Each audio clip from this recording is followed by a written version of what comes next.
Okay, good morning everybody. Good morning. I'm happy to show you a little bit about the Pentacam AXL. So the title of the presentation is A evolução de Pentacam AXL novas fórmulas e perfil córneo escleral. The Pentacam AXL, the question is what is special about the Pentacam AXL? At first it's an all-in-one device, so you have tomography and you have biometry in one device. That means you need only one measurement to have all the required information.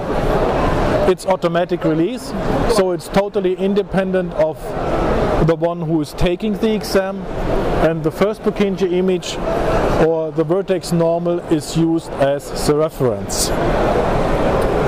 The next beauty is the Pentacam is tear film independent. That means we do not have the Placido limits. In detail, that means when you have a normal keratometer or a Placido topographer, that requires an intact tear film because the marks have to be reflected. That means what some technicians do, if you have dry eye patients, you put artificial tears on the cornea and then you take a measurement. But the problem is then you never measure the corneal properties, you just measure the tear film. So your keratometry might be right or might be wrong. But the Pentacam does not require an intact tear film. The Pentacam offers screening routines that you get quickly the information that you need. The same applies for the selection of different IOLs. We have IOL formulas available for almost every corneal shape. And the Pentacam AXL comes with all the IOLs included. That means there is no need to download something from whatever website. It's a network compatible software and many more things. This is the scan display of Pentacam. It has not changed that much, but what I really want to highlight is the movable fixation target, because when you have the higher ametropic patients, it's hard for them to fixate. They do not see the red light, so you have to repeat the measurement again and again because the fixation is not stable then. Use this fixation target and move it from -5 up to +2 to help them keeping fixating. It detects automatically right and left. We have the pupil image and we have the selection field. And here we have some specialties. What I want to highlight is the Pentacam takes a measurement only when the patient is fixating. Then we know we measure exactly along the fixation line. So if the patient is not fixating, the system does not release. But when we measure, then we know we have exactly that value that we need for IOL power calculation. Then you have on the bottom middle the adjustment screen for the first rough adjustment, and then you have the overlay display for the fine adjustment at the end. So we take normally up to 6 measurements, and the software automatically analyzes which measurements are good and which has to be rejected.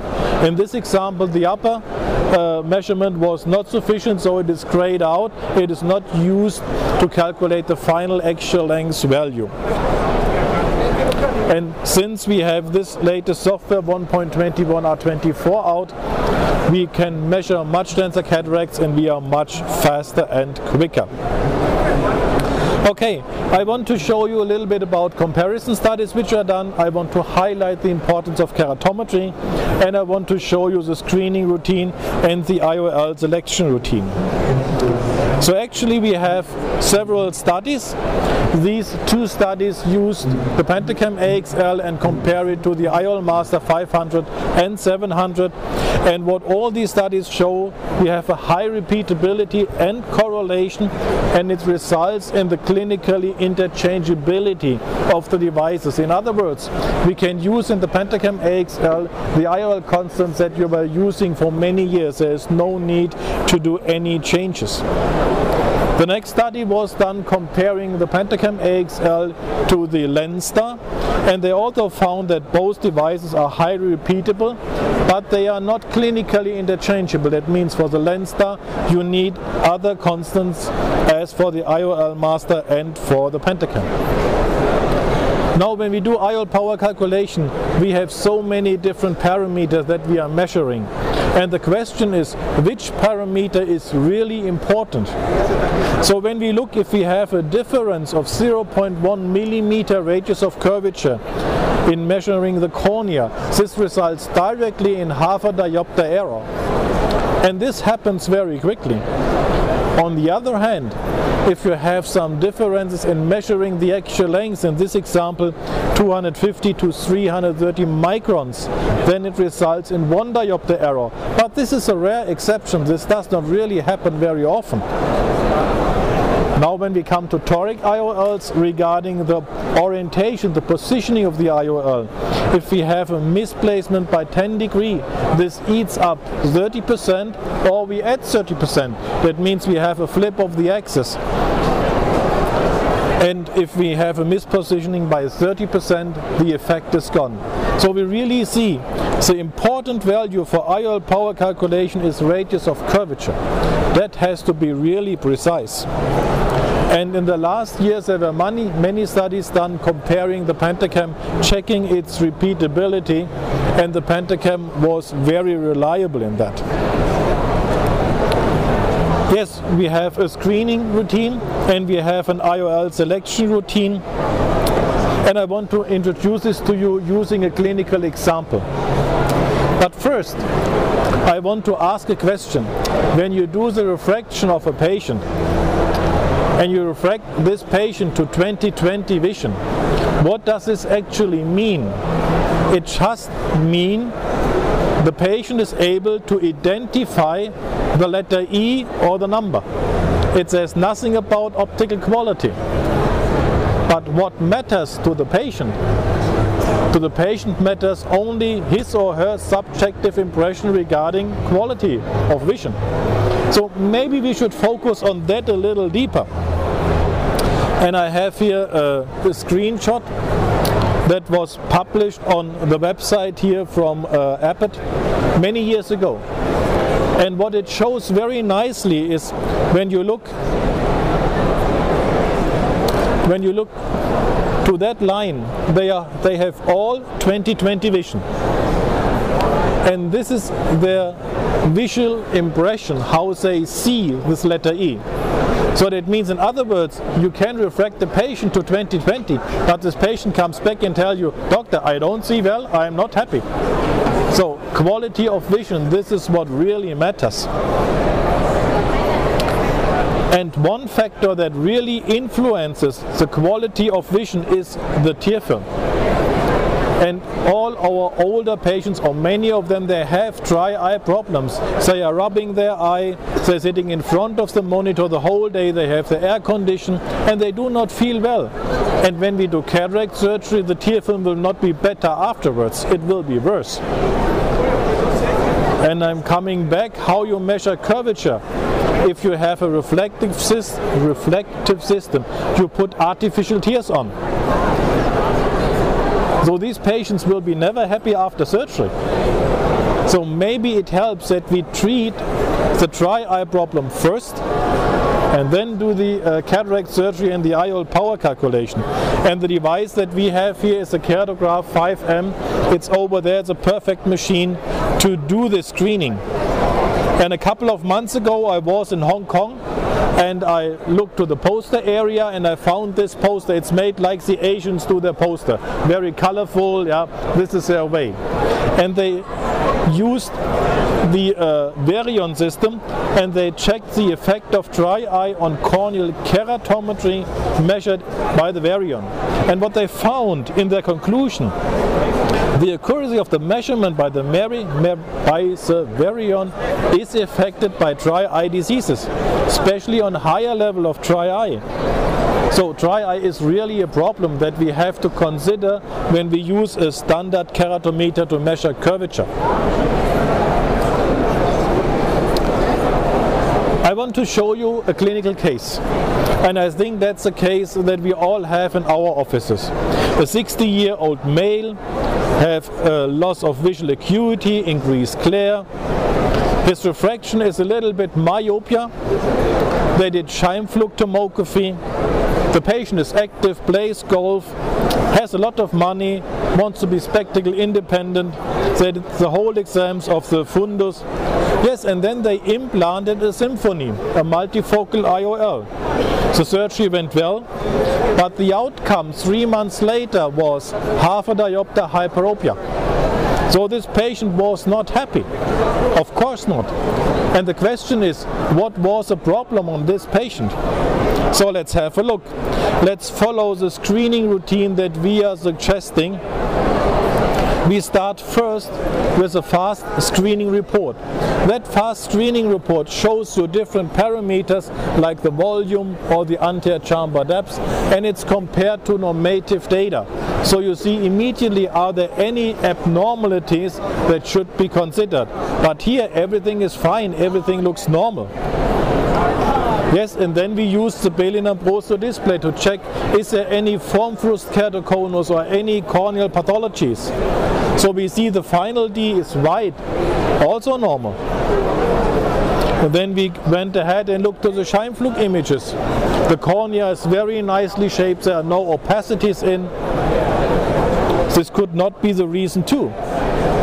Yeah, and then we look to the cataract pre-op display, which is a display to select which IOL might be the best. So when you look to the topography map here and the total corneal power map, this is regular topography. There is no sign of keratoconus, nothing. It's normal. When we look to the spherical aberrations over here, 0.24 average of population.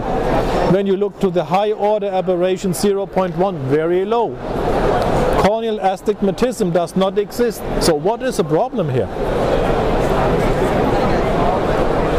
So even when you look to the radii ratio to see does this patient had a LASIK in the past, yeah? The ratio between the back and the front is 82.1%. This is average of population. So there is obviously no sign by looking to the single parameters that are measured. Yeah, and they did the calculation using the Barrett formula or using SRKT, implanted 21.5, this results plano. But the patient is hyperope. The answer is in the corneal optical density display. You see this circle over there? This circle here? This is a flap. This patient had a very steep cornea, so his radii ratio pre-op was very high. And that's the reason why no parameter detected that, yeah? And since nobody found it, we used the wrong formula for the IOL calculation. And then we ended up hyperope.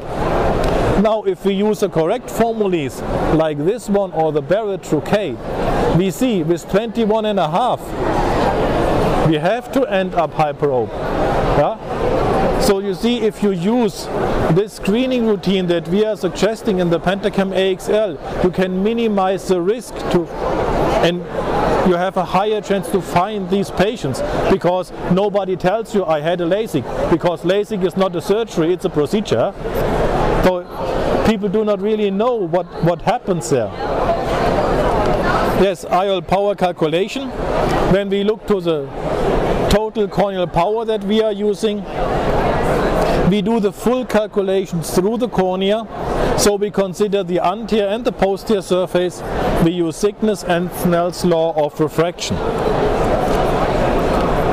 Yeah, and then it was analyzed what is the difference between anterior keratometry and total corneal power.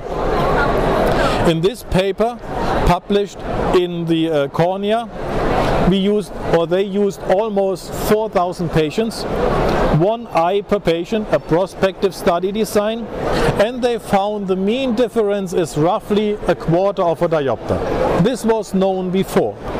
But what was new in this study, that you really have now the information. So let's say, it's hard to see. If you have on the anterior surface an astigmatism with the rule, most probably the posterior surface is with the rule too.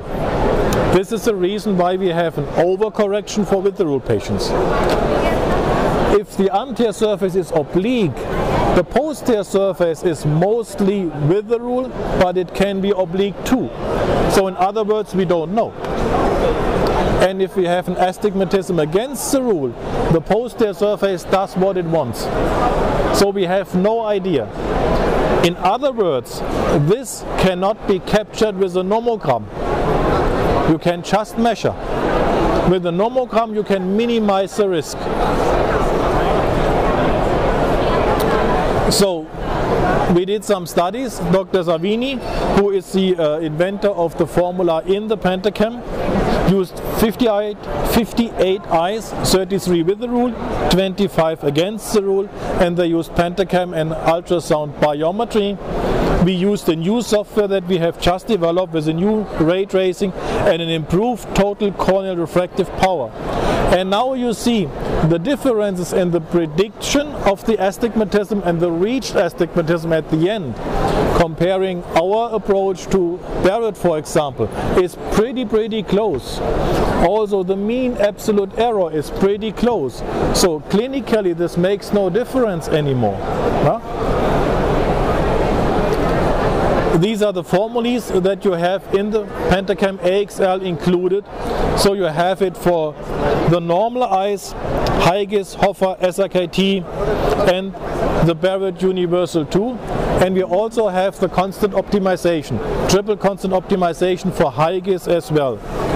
Then for the treated eyes, we have formulas made for the Pentacam. So this is not a copy and paste from the literature. We have the Barrett 2K and the double K method if you have keratometry prior surgery. And for toric IOLs we have our calculator based on total corneal power, and we have the Barrett toric, and pretty soon we will have the Olsen formula. And the Olsen formula is a ray tracing approach. That means it does not matter what shape the cornea has. If you have keratoconus, DSEC, DMEC, penetrating keratoplasty, whatever, since this formula does not use a constant, a constant, or however you want to name it, it does an individual calculation through the cornea, and then you can have a calculation for those abnormal corneas as well. Yes, and via interface we have connected many other formulas. And in the Pentacam you have the IOLs included. We got them from the manufacturer because we are not a competitor. We are just selling diagnostic equipment and no IOLs. So you have now close to 500 IOLs which are in the database, and they are regularly updated. And my colleague Sebastian, he takes care of that. Yeah, this is how the printout looks like. If you print it out, here you have the patient's demographic data, and then you know we talk about the right eye. These are all our parameters that we have measured, and then you have the calculation over there, the formula and the IOL that you have selected for this individual patient. And for torics, you see the orientation of the toric IOL is shown there as well, the measured parameters, and then here for example the approach using total corneal power and the Hygis formula for the SAQ. Then you see this is the IOL that you have to order, that's the orientation axis, this is the expected post-op refraction. Yeah, and when we want to place the IOL, we have different, let me say, problems that we really have to consider. We have cycler rotations. We have to make sure that this patient's eye is the eye that we really want to operate. And when we move, when we do the operation, the eye is moving, and where to place a toric IOL. And we have the link via Leica and TrueVision. So into the Leica microscope we give all the measured information. The image that we take is superimposed over the live image, so we can compensate for cycler rotation. We have the eye tracking built in. There is no need to manually ink the axis. You have an improved workflow. Everything is digitalized into your system, and it allows a more precise toric IOL positioning. Yeah, that's how it looks like. So you have the map, you have the axis, you have the image, and this is superimposed. And then you have a very, or let's say a more easy way doing the surgery.